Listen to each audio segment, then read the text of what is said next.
రాష్ట్ర విధానాలు పేద ప్రజలను ఇబ్బందులకు నెడుతున్నాయని వైఎస్ఆర్ కాంగ్రెస్ పార్టీ అధినేత జగన్మోహన్ రెడ్డి ఆరోపించారు.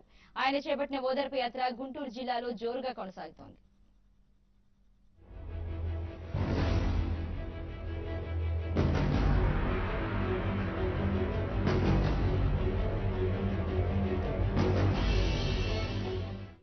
వైఎస్ మరణాన్ని తట్టుకోలేక చనిపోయిన వారి కుటుంబాలను పరామర్శించేందుకు జగన్మోహన్ రెడ్డి చేపట్టిన ఓదార్పు యాత్ర జోరుగా కొనసాగుతోంది.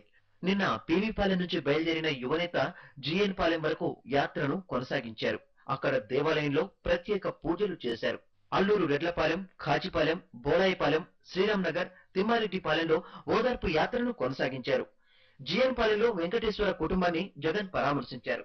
కర్లపాలెంలో జరిగిన బహిరంగ సభలో ప్రభుత్వంపై విరుచుకుపడ్డారు జగన్. ఒకసారి ఈ రాష్ట్రం వైపు తిరిగి చూస్తే ఇవాళ ఈ రాష్ట్రంలో ఏ ఒక్క నాయకుడు కూడా ప్రతి పేదవాడి గుండెల్లో చెరగని ముద్ద వేసుకోవాలని, చనిపోయిన తర్వాత కూడా ప్రతి పేదవాడి గుండెల్లో బతికి ఉండాలని, అంతగా ప్రతి పేదవాడికి మంచి చేయాలని, అంతగా ప్రతి పేదవాడి గురించి ఆలోచన చేయాలి అన్న తపన కానీ, తాపత్రయం కానీ, ఆలోచన కానీ ఇవాళ ఈ రాష్ట్రంలో ఏ ఒక్క నాయకుడు కూడా లేని ఆ దుర్మార్గమైన పరిస్థితిలో ఇవాళ ఈ రాష్ట్రం ఉంది అన్నప్పుడు బాగా అనిపిస్తుంది. వివిధ ప్రాంతాల్లో వైఎస్ఆర్ విగ్రహాలను ఆవిష్కరించిన యువనేత కాంగ్రెస్ ప్రభుత్వం రైతులపై మసలి కన్నీరు కారుస్తోందని దుయ్యబట్టారు. కర్లపాలెం ఐలాండ్ సెంటర్ లో ఏర్పాటు చేసిన బహిరంగ సభలో పాల్గొన్న జగన్ నిత్యావసర వస్తువుల ధరలు సామాన్యులకు సంకటంగా మారిందని ఆరోపించారు.